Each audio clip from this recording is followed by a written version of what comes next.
Americans love to talk about how we have the ability to elect our leaders. We're big on talking about how we can elect our leaders.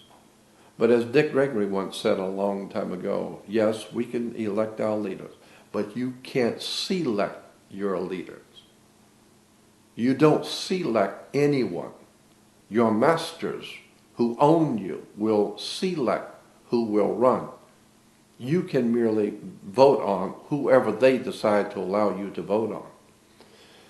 And so when people go to the polls, for instance, people every 4 years are talking about going to the polls.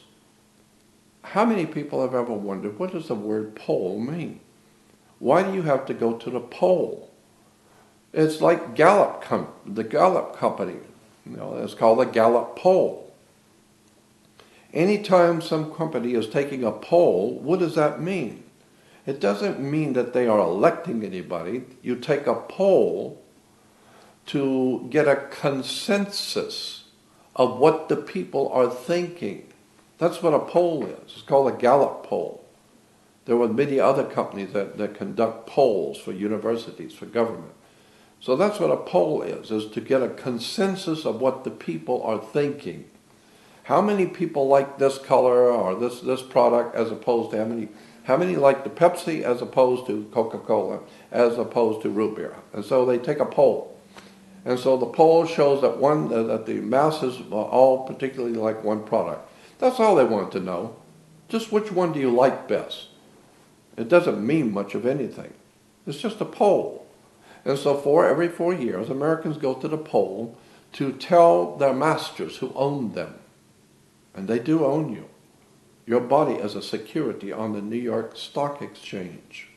You need to understand that. And so every 4 years, your masters who actually own your body want to know which one of these individuals that work for us, they work for the corporation, you work for the company, but which one of these would you feel better about having at the head of the company? Which one do you personally like? All 6 of them work for the company. They work for the government, period. But which one do you particularly like? Because this way, if you particularly like one and you vote for him, then we will make him the president of the company, and you will be happy because it was your choice. No, it wasn't your choice. You didn't have the opportunity to select your leader. You only had the opportunity to elect one of the 6 that they gave you, and all 6 work for the same company. So this is why nothing ever gets done, because people don't understand how their world really works.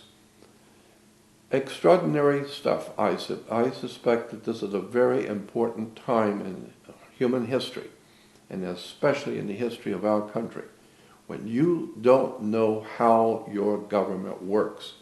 You had better wake up and understand that you have left your government in the hands of other people to take care of things for you because you're too busy with your everyday life.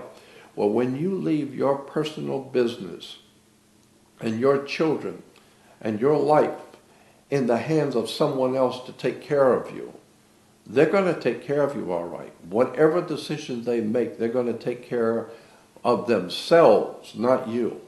Because you left yourself in their care, they will decide what you will eat. They will decide what you will wear. They will decide if you will have a job or not. Why? Well, because you left yourself in my care. I'm supposed to be in charge of you. So I will decide how much you will make.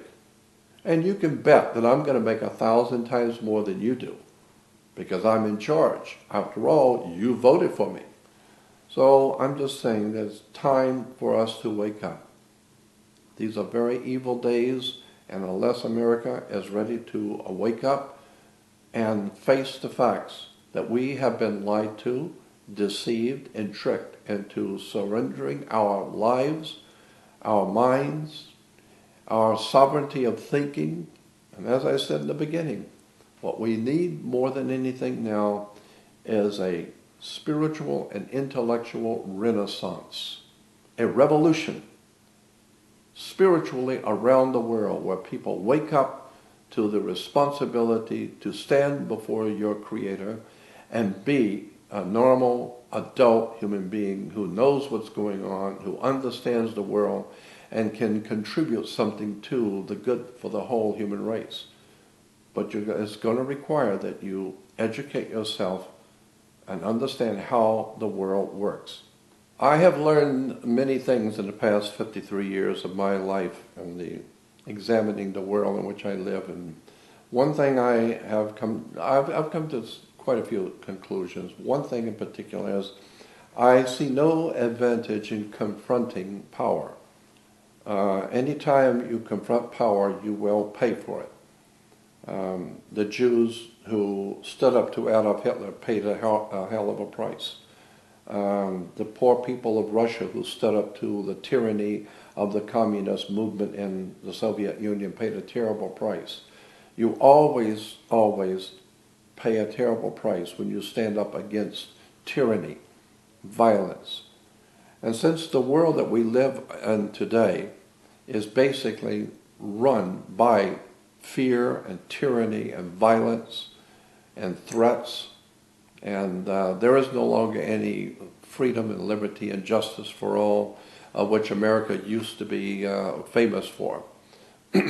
Superman in one of the movies said he stands for the American way, freedom, liberty, and justice for all. Well, I like what Dick Gregory said, you're no longer free or brave.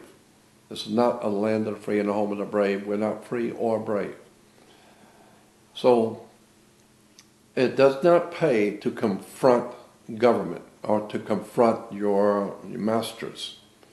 The way I have chosen to do my work is just to quietly try and help young people and anyone else who is listening, but I'm mostly concerned with the lives of young people, because older people usually are so jaded they don't want to change anything. They're not interested in changing anything. But young people see the value in changing for the better. Older people don't. And so I have always wanted to just quietly do the best I can to cause young people to read, study, educate themselves, intellectually and spiritually enlighten themselves, because this is very important in this time of these times in which we're living. For young people to understand the word grounding, you need to be grounded. You're a biological battery, and you need to be grounded. And we know scientifically that when you take your shoes off and walk in the grass or walk on the beach, you are grounding yourself because, as I said, your body is a biological, electrical battery of sorts. And so you're grounding yourself with your Creator, with your earth, with the earth that you came from. And so the best way to ground yourself is to also spiritually and intellectually begin to educate yourself, begin to read and study. And of course that's a very radical and revolutionary idea, because the tyrants of Russia that took over the Russian people, the Soviet Union, Adolf Hitler, who took over the Nazis, that took over Nazi Germany, that was something very, very dangerous to do under those totalitarian dictatorships, is to start thinking on your own and questioning authority. You don't question Adolf Hitler, and you don't question Mao Zedong in China. You don't question the communist emperors. You don't question the warlords or the mafia or the gangs. You don't question that. It's tyranny, it's fear. And unless and until the human race can get back their sovereignty to question everything, to question the ethics, the laws, the rulers, who these people are who rule over us, where do they get their authority to rule over us? Unless you're ready to do that, you might as well understand your children and your grandchildren are going to live under tyranny. They're going to live in a very violent, dark, and evil world that is coming. And so I believe that the only hope for the human race is for a spiritual and intellectual renaissance where people begin to question everything Do not accept anything from anyone unless you can prove it to yourself. Because there's a lot of people out there with a lot of money and very powerful people who will lie to you through their teeth and couldn't care less because they have no respect for you and they know that you're going to buy anything they say and therefore they will have their way with you. I would suggest to save the human family, you might want to start quietly resisting tyranny.